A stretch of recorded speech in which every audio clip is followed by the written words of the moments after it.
Nako, Cayetano, may matinding pasabog, no? Kikilabutan ka sa mga pasabog na ito ni Cayetano. Dito sa mga tuta, hindi lang tuta 12, no? Pati yung tuta sa Malacanang, no? Kasi obvious naman, huwag na tayo magbulag-bulagan. Huwag na tayo, alam nyo, sabi ko kasi, very natural lang ang nangyayari. Di ba? Very natural lang. Pag malamig, nararamdaman mo. Pag niloloko ka, nakikita mo. Di ba? Dito, sa pagkakataong ito, takipan sila ng takipan, no? Hindi, iba yung pagkatao nila noon sa pagkatao nila na ngayon, di ba? Ngayon, binubulgar ni Cayetano yung baho nito ni Pinky, no? Anong sagot ni Pinky? Anong sagot ni Pinky? Oh, Lacson, naawa umano kay Sen Cayetano matapos tawagin siya nitong aso. Kawawa naman, kung ano-ano sinasabi, parang malapit nang bumigay. Malapit nang bumigay, parang lang malapit nang bumigay. Ano malapit nang bumigay? Wala akong tao nakita na bumibigay na nagbabasa ng Biblia. Baka ikaw bumarapit ka ng bumigay. Ingat ka kasi baka nervous shutdown. Ano yung breakdown nervous shutdown ba tawag doon? Nervous breakdown. Parang gano'n, no? Baka stress ka na, Pinky. Bakit ka stress, ha? Hindi mo alam kung paano ka papanig. Kung papanig ka ba sa administrasyon o papanig ka sa taong bayan. Hindi mo mahati ang sarili mo. Hindi namin nakikita yan. Nararamdaman din namin yan sa bawat pananalita at bawat kinikilos nyo at mga aksyon nyo dyan sa majority nyo ngayon. Di ba? Baka ikaw, sir, stress ka na. Bakit? 2 taon na lang sasambahin mo yung amo mo. Di ba? Maliban na lang kung ipasa yung katulad na sinasabi ni Amy, yung no election, maliban na lang. Marami ka pang taon na sasambahin siya. Pero hindi papayag ang taong bayan na magkaroon gano'n. Yung charter change na tinatawag. Pero hindi pa naman kumpirmado yun. Pero batay sa kinikilos nila, nakikita talaga na talaga sila sumasampalataya doon sa amo nila, hindi sa taong bayan. Di ho ba? Biruin mo nagsaseta si Cayetano ng mga katotohanan. Hindi, alam mo pag napakinggan mo sa ni Cayetano, makikita mo yung pinagkaiba nila eh. Sila dumidepensa lang doon sa binabatikos ni Cayetano. Samantalang yung eto sila Cayetano, sila Senator Dante Marcoleta, na ginigipit ngayon si Senator Marcoleta, hindi lang dumidepensa sila Senator Marcoleta, kundi nagsasalita din siya ng katotohanan. Ang pinakamalaking tanong dito, diyan kay Pinky at sa mga ibang kasamahan niya at sa taas, kailan kayo magsasalita ng katotohanan laban sa nangyayaring korupsyon ngayon sa ating bansa? Kailan kayo magsasalita? Matagal na namin hinihintay ito, sir. Sa lahat ng pagkakataon, sa lahat ng media kayo nagpapa-interview, kailan kayo magsasalita tungkol dito? Hindi. Ang ginagawa na nila, kung nagseta si Cayetano, magsasalita rin sila ng pandepensa sa kanila. Tulad nito ginagawa niya ngayon. Anong sabi niya? Kawawa naman ikaan niya si Cayetano na malapit na bumigay. Sana hindi matuluyang mag-meltdown. Ipagdasal natin ang huwag makaisip magpatiwakal. Biruin mo? Di ba? Yan lang sila. Sinasagot lang nila yung batikos sa kanila. Pero yung mismong problema ng bansa, hindi nila kayang sagutin. Dapat kung nasasagot nyo para sa personalidad nyo, yung batikos sa sambayan ng Pilipino sa inyo, at bawat isang kandidato o politiko katulad ni Cayetano, sinasagot nyo, sagutin nyo rin naman yung napakasimpleng bagay sa bansang Pilipinas na unang-una ang sagutin nyo tanong nasa na yung mga mastermind, ba't di nyo iniimbestigahan? Kahit wag nyo sagutin, kahit kumilos na kayo, kahit man lang sana sa paraan na nakikita namin kayo kumikilos para imbestigahan. Wag na 18 Marines, wag na 14 Marines, wag na si Gutesa o sino man si Saldico. Tigil na muna yan. Yung mga pinangalanan dapat dyan ipatawag, matuklasan. Kasi yun na yung damdamin ng tao Yun na yung highlights ng tao ngayon Mabuburan nyo ba sa isip ng tao ngayon yan? Mabuburan nyo ba? Ngayon tapos na ang flood control issue? Pabuburan nyo na ba yan? Hindi na. Ang tao ngayon,ag-aabang na lang. Inaabangan nila kung sino talaga ang mastermind na yan. Di ba? O ngayon, dito, kitang-kita naman po na sagutan ni Cayetano at ni Pinky, pero lamang na lamang po si Cayetano sa pangangatwiran. Bagaman may pang-aasar si Cayetano, pero lamang na lamang sa pangangatwiran. Ewan ko ba? Bakit marami sasabi kay Cayetano na live selling daw, nag-ano daw, talaga ba? Live selling? Biruin mo pati live selling sinasama nila. Aba, marangal ang trabaho live selling. Maraming yumaman dyan. Biruin mo ganun sila. nang aasar na lang sila, nangungumpara na lang sila. Pero sagutin mismo yung issue ng bansa, never nilang sasagutin yan. Sige, abangan nyo nga sa mga dyaryo, balita, radyo, may sinagot ba silang issue ngayon na nangyayari ngayon? Wala. Sinabi nila mag-iimbestiga sila, magpapa-cross conference sila, tanungin sila, kailan po kayo hindi totoo, sabi ni Virus, hindi totoo yung sinasabi ni Alan Cayetano na hindi kami magpapagtakpan namin yung Blue Ribbon. Hindi nyo nga pitatakpan yung Blue Ribbon pero hindi kayo nag-iimbestiga. Eh di paano ano iisipin ng sambayan ng Pilipino? Di ba? Eto. Pakinggan natin. Ito purong komentaryo lang to mga pagpuna sa mga dapat ituwid sa ating bansa, no? Hindi ko sila personal na nilalait, sila Pinky, sila sino man sa inyo, hindi ko kayo inaatake. Ang inaatake ko yung sinasabi ninyo na mali, na naririnig ng sambayan ng Pilipino, baka mailigaw. Baka mailigaw sila. 'Di ba? Baka mailigaw sila ng landas. Kasi minsan tayo nagsasalita di at alam ang ginagawa natin. Kaya inaano ko, piniprevent ko na, 'di ba? Pakinggan natin si Cayetano sa kanyang pahayag dito. So, the bigger picture is strategy. So, for example, let me just talk about two things as strategy because we really have to talk about identity, where God is leading us, how do we refuel ourselves pag tingin natin pagod na tayo, di ba? So, for example, ang strategy natin from the start, simple lang.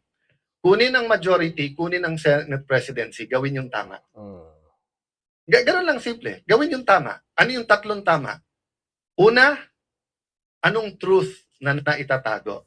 Paano natin ilalabas in a systematic, at the time, corporate way, na hindi naman mayayanig ang Pilipinas, pero mayayanig ang mga korap. Okay, two, how do we solve problems in education, in health, na totoo? Kasi like sa education, ang dami-daming, magaganda lahat ng bills na yan. Pero mark my word, until we deal with K-12, ang mga bata, half day lang ngayon eh. Diba? So pag hindi mo binawasan ng 1 or 2 years o hindi mo pinondohan, there's only two ways to solve Philippine education. Buhusan mo ng pera para yung K-12 ay fully funded at bumalik sa 7 to 3 p.m. or 7 a.m. or 8 to 4, whole day ang bata na equip lahat, or bawasan mo muna ng 2 years habang inaayos mo. Lahat ng iba doon are in between window dressing and building new rooms. Meaning building new rooms with magagandang programa. Ang problema, hindi mo inayos yung pundasyon. Diba? Ganon din po sa health natin. If you look at the amount Tignan mo hugisan nyo, tonohan nyo si Cayetano. Tignan nyo, ikumpara mo isama mo na yung mga vlogger na nagsasalita. Ikumpara nyo yung salita niya, sa sentence niya, sa pagkakadeliver niya, sa tono niya, sa mga combination ng salita niya. Ikumpara nyo sa mga sa mga tuta 12 o sa iba pang tuta sa Malacanang na ikumpara nyo siya. Tingnan nyo, ang layo. Sinasabi ko nga puro depensa. Si Cayetano hindi lang depensa sa sarili, kundi ibinubulgar niya kung ano nangyayari sa ating bansa. Kita nyo, pinagkaiba. Out of expense sa gamot. If you look at the approval systems, if you look at PhilHealth, etc., kawawa talaga mahirap sa ating bansa. Kawawa talaga. Di ba? So, strategy. So, ano strategy nung kabila? Palabasin ng manggulo. Sila nagpapasok sa NBI. Sila nagsabi sa NBI, full battle gear kayo doon. Sila hindi naglagay ng membro. Sila ang hindi nagpausad sa bills natin. Authorized naman sila na mag-buy kami, etc. Di ba? Sila yung nananakot sa kapwa natin membro na lumipat kayo kung hindi makukulong kayo. Sila ang meeting ng meeting sa Malacanang pero pinapalabas nila tayo unproductive, tayo magulo. Yun ang strategy nila. Ba't tayo papasok sa strategy? In one sense, kailangan mo sagutin yung issue. So like yesterday, pinaalala sa akin nung ating comms, stick to the issue tayo, which is truth. Totoo, Yok. Mag-stick kayo sa issue. Pag si Pinky, binatikos ka ni Cayetano, Pinky, binatikos ka, sinabihan kang aso, hindi ka tuta. Ikaw ba sasagutin mo? Sasagutin mo si Cayetano na baka sinabi niya, di ba, magbe-meltdown na? Sasagutin mo ba si Cayetano ng ganyan? Hindi. Yung essence ni Cayetano, yung sinasabi niya para sa bayan, kaya siya sasalita ganito, yun ang sagutin mo, hindi yung pang-aasar sa'yo. Kasi pag sinabi mo, sinagot mo yung pang-asa sa kanya, nonsense. Kung naniniwala ka pala nonsense sinasabi ni Cayetano, ba't mo sinagot? Dapat sagutin mo na may talino, na may unawa. Halimbawa, sinabihan kang aso ni Cayetano, okay, granted, aso ako. Pero ito sasagutin ko. Yung kanyang essence na sinasabi, mag-iimbestiga ako, ganito ako, wag niyo akong sgahan. Ganun. At hindi lang sinasabi, ginagawa yan. Di ba? Diba, na hindi tapos ang laban. Pero ayoko rin naman isipin ng tao, winaldas ko 700 million. Ni 5, may discretionary fund na pwedeng kunin ng Senate President. Maraming previous Senate Presidents, tens or hundreds of millions kinuha. Ni 5, hindi ako kumuha doon. Tapos sasabihin nila, 700 million, ginastos ko. Tapos wala. O, unang-una, magaling sa division, si Senator Lacson for 2 reasons. Dinivide lang yung 700 by 28 days kasi 25 million or multiply lang 28. Pero mahina talaga siya sa math. Bakit? Because 12 is not 13. Pangalawa, akala ko ba sabi nyo tanggal ako nung June 3? O ilan araw ang May 11 hanggang June 3? O, paano naging 28? Oh. Diba? So makikita. Ibig sabihin, hindi tanggal si Cayetano, yung sasabi nila, tanggal na si Cayetano. Isipin mo yan, ha? Harap-harapan kayo ginaganyan ng mga yan. Tapos naniniwala pa yung ibang vlogger. Naniniwala pa yung mga loyalista. Diba? Alam nila sa puso nila yung totoo. Alam nila. Alam nila na may pagkakamali. Talaga. Kaso lamang yung galit nila sa mga Duterte. Kaya nga sabi ko sa inyo, isang tabi nyo muna yung galit nyo. Isang tabi nyo muna para makaisip kayo ng tama. Imbis na tama kayo, magiging mali pa kayo. Di ba? Na mahuhuli sa bibig ang isda. Pero bakit nga nanggugulo na manggugulo si Senator Lacson? So on one hand, stick tayo to the issue. On the other hand, there are some issues, tactical issues, na kailangan mo sagutin kasi kung hindi, masisira main message mo. So kung ang main message natin is good governance, tapos akala ng tao may anomalya sa 700 million. So sabi niya, isipin mo, walang productivity. O bakit ngayon break Every day ngayon, 25 million. So kung ngayon sasabihin ko, ang grupo ni Lacson at ni Gatchalian, 25 million today, walang nagawa. Tomorrow, 50 million, walang nagawa. O sa Monday, kung 5 araw na, 125 million, walang, naka-break tayo. Totoo naman kahit di mo sabihin Setro Cayetano, wala naman sila nagawa talaga May nagawa ba sa Blue Ribbon? Di ba sabi yan, Senator Marcoleta, di parang wala kang ginawa, hindi ka nag-imbestiga Meron pre-trial Di ba? So wag natin lokohin ang tao. So, but sometimes it's strategic na i-expose yung ginagawa nila. So, nakita ko to kasi tandaan nyo, political science yung background ko, yung pinag-aralan ko. And uma-absent ako sa school, sumama lang sa tatay ko because I was really interested in politics. I've been a counselor since I was 21 years old. I've been in government. So what's my point? Nung nakita ko na dumami ang mga congressman na bumabanat sa VP nung 24-25, sabi nung iba, ang dami ng galit. Sabi, hindi, naging speaker ako Magaling ang strategy yung speaker. Bakit? Alam kasi nila na sa Pilipinas, we have a two-party system. Diba? Sabi nung iba, multi-party. Hindi, two-party system tayo. Diba? Party on Friday, party on Saturday, election sa Monday, Tuesday, lahat kakampi na sa administrasyon. May maiiwan lang na konting oposisyon. So in a sense, two-party, administrasyon, oposisyon. Diba? Medyo unique lang ngayon kasi yung mga Pinklawan, Dilawan, pumampi, Marcos na rin. Dahil ayaw kay Duterte. Sara. So ang nangyayari ngayon, they claim to be the opposition. Wala silang makampiyan Kaya Marcos na rin. Di ba? Wala silang makampiyan wala silang matakbuhan But the opposition oppose. They're actually co-administering. Di ba? So, what's my point there? Ang galing ng ginawa nila. Kasi pagka yung congressman hindi nagsalita ng mabigat versus VP Sara, alam nilang pagpalapit na or bumango, kakampi din nila o dalawa kakampi. So ang ginawa nila, binitawan, sinusuportahan, ginalit, or whatever. No, I'm not saying hindi conviction ng iba sa Quadcom, etc. Ang point, it was a systematic attack. So that nga, hindi na sila, so that point of no return na kung ikaw man si VP Sara, paano mo pang kakausapin yung mga yon? Inupakan ka na ng gano'n. Di ba? So, ganun din ang ginawa nila ngayon sa Senado. Pag upo ko, tumitingin din sila kasi katulad, alam niyo naman si 14, di ba? Si 14, ilan meetings nag-attend siya, nagkikwento, nagmasama na ng sitwasyon. Etong si Senator Lacson, Si Joel ba? Sino yung 14? ang ginagawa. Tapos nung nagbilangan na, kumampi doon, siya din eventually kumausap sa ibang kasama na bumaliktad, si 14. So ang point ko, anong ginawa nila? Imbis na dumami tayo by them going to us, nung nag-meeting sila, take turns tayo lahat umupak. Kaya alam ko sa grupo nila ang pinakamatalino, si Lito Lapid. Kasi si Lito, parang kasama nyo na ako. Sa grupo nila, pinakamatay no, si Lito Lapid. Talaga, totoo talaga yon. Kita mo naman, di siya nangingialam eh. Sumasabay lang niya kasi ayaw niya, alam niya ang kilos ng administrasyon na mapag-iinitan siya, di ba? Pero wag nyo nang asahan, umupak pa ako. Di ba? I mean, si Lito's the most honest and practical. We're here together, this is politics. Pero wag na tayong gumawa ng invento tungkol sa kasama natin. Pero sila, nag-take turn sila. Liberal, kayo naman.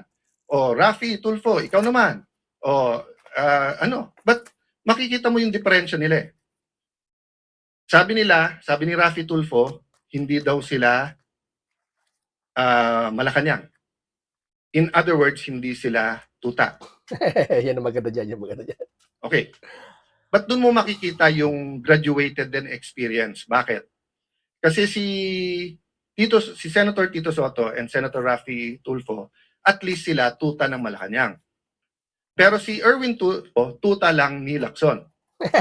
Ang sagwa nun. Di ba yun ang tuta ako ng Malacanang, wag lang ako tuta ni Pinky.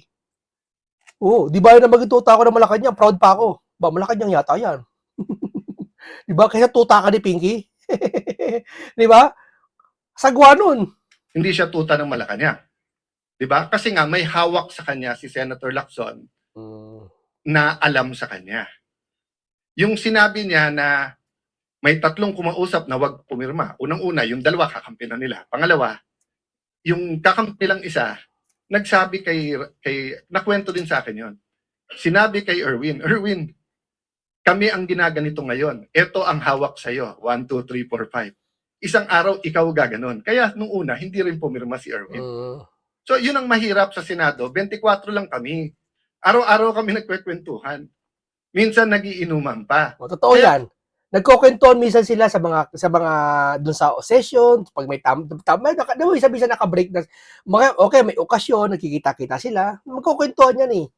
May mga nakukwento yan na nadudulas minsan o napapasarap ng kwento, baka isa lasing na sabi nagiinuman daw, na obvious naman yung mga pangyayari. Kaya nga nasasabi ni Cayetano may pamemorasyon sa taas nangyayari. Maaaring totoo yun.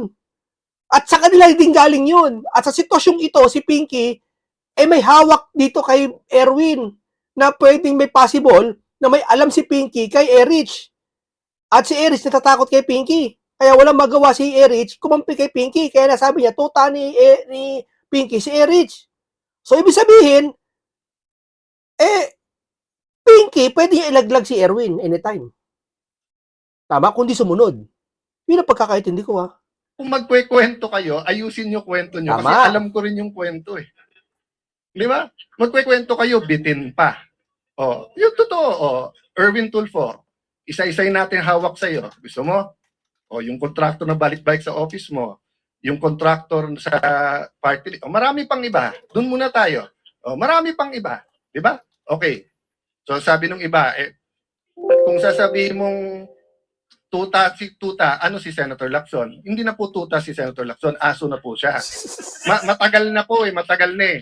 Grabe okay. Naman yun. But, di bali na ako maging tuta, at yung tuta natuturuan pa eh. Yung aso, nasunod-sunuran, mahirap yun. Nagpapaka-aso ka na talaga. Ano ang ibig ko sabihin sa aso?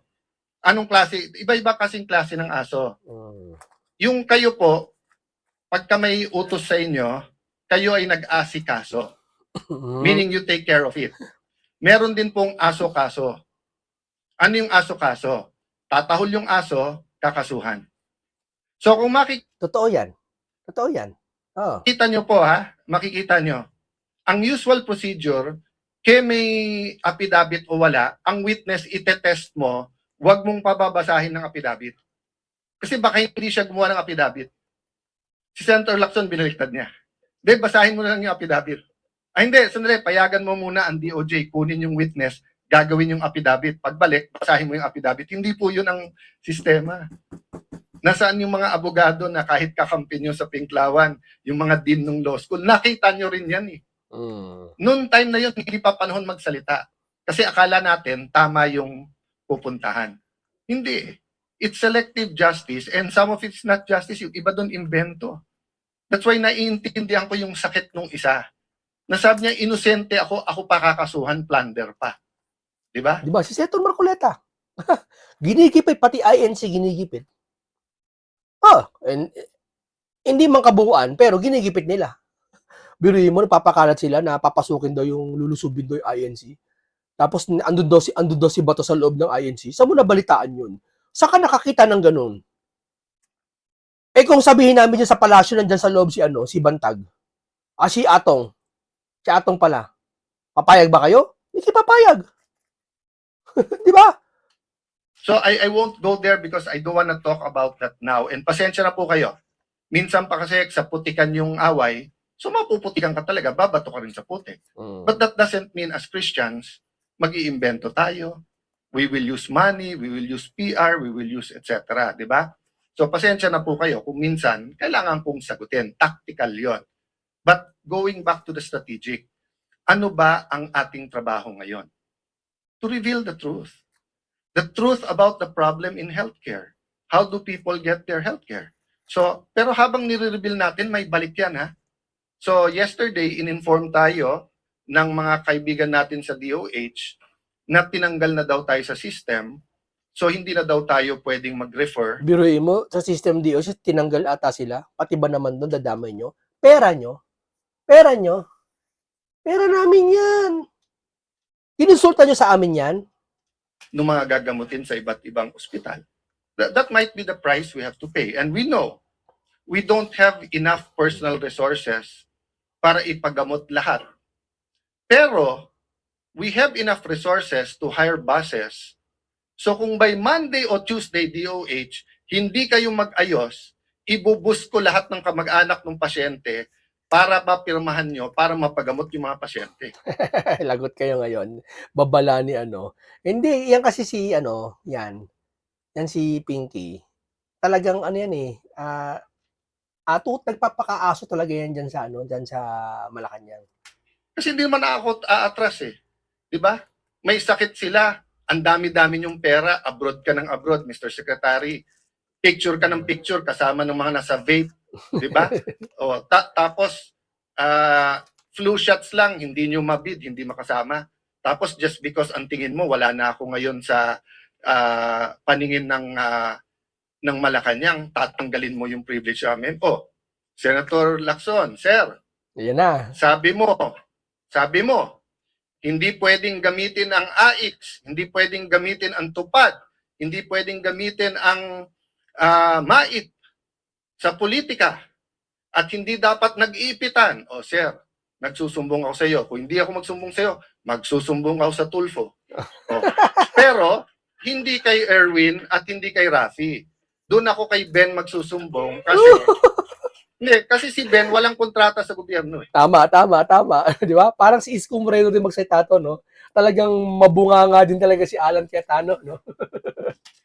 Di ba? Walang tinatago eh. Walang di ba? I'm not close to Mon Tulfo.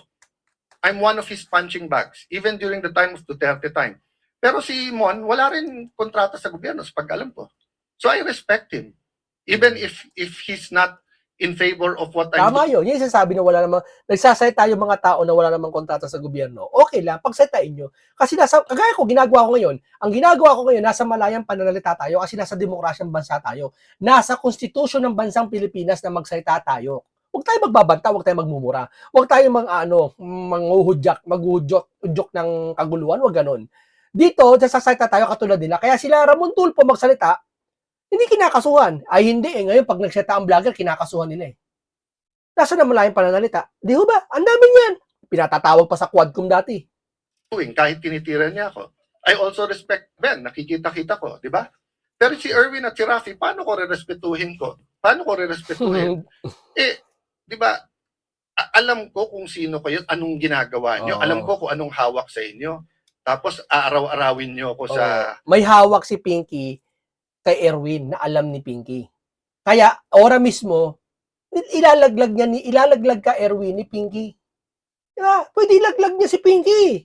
Ay, laglag niya si Erwin, si Pinky. May alam si Pinky kay Erwin. Yun ang gusto ng palabas ni Cayetano eh. Yun ang nakikita ko sa media. Magdebate tayo, sabihin niyo yung topic, yung debate ng katotohanan, debate ng flood control, debate ng contract. Ayan. Hindi, sumasagot si Pinky sa pang-aasar lang ni Cayetano eh. Sumagot ka doon sa essence na sinasabi ni Cayetano, alin yun? Sa flood control issue. Wala namang ibang usapan nyo kundi flood control issue eh. Diba? Ang impeachment ongoing na yan eh. Itong flood control issue, ongoing ba? Hindi. Hindi niya pinapatawag, wala nga pinatawag eh. Diba? Sapat na ba yung una na kasuhan? Sapat na ba yun? Diba? Huwag tayo magdebate ng kung ano-anong gusto nyong topic na nililihis nyo lang sa mga nangyayari. So again, mga kasama, tama yung narinig nyo, inuumpisahan na kami. Actually, to be fair ha, for a long time, Senator Amy and Senator Bongo, pinagtatanggalan din ng mga pondo. Mo? So ang sabi nila, daan-daan bilyon ang para sa ayuda at hindi ito pwedeng gamitin sa pagpapamango, which is not true ha, also. Nung simula nung nagkaroon ng oil crisis, nung simula nung Israel, open na silang may picture, may pangalan sa pagdidistribute eh. Pero okay lang kasi at least nakukuha ng tao. So don't get me wrong ha. As long as yung mga pasyente na asikaso, it doesn't have to pass to my office. Ang problema, pumunta sa opisina nila, sila nagsasabi, pumunta ka sa congressman, senador. Pagpunta naman nila sa congressman, senador, ay dito sa congressman na to kasi kakampi ng Malacanang. Dito kakampi, di ba? So, let me address myself to Senator Win because paulit-ulit siya nung siya ang chairman ng Committee on Finance. Sabi niya, walang politika sa pondo. And I believe him. I believe him. When he was chairman of Finance, sabi niya, walang politika, pare-pareho to. At yung amounts natin bilang mga senador, walang lalamang, pare-pareho tayo. O, Senator Win, you're now the Senate President. May DOH Secretary ka, namumuliti ka. O, the ball is in your hands, di ba? Pero papayag ba tayo? Sa atin, ano ba ang isang weekend? Pero yung may sakit na hindi matuloy yung CT scan niya, hindi matuloy yung MRI niya, hindi matuloy yung dialysis niya, that can be fatal. Di ba? So, sasabihin nyo, kami namumulitika, yun ang ginagawa nyo. So, sorry, mapupunta tayo sa politika because we have to fight daily battles. But my point is strategy versus tactics. Daily battles versus the war. The war is really for the kind of Philippines we want. Diba? And yun ang last ko sasabihin. We have Natatawa nga ako sa sinasabi nila eh. Para ipamumuliti ka. Hindi maiwasan mamuliti ka kasi politiko ka. Pwede ba yun? Halimbawa ganito, nasa loob ka ng simbahan, puro na lang Biblia. Alam nga naman magtopic ka doon ng medical, nasa loob ka ng simbahan, talagang Biblia pag-uusapan doon.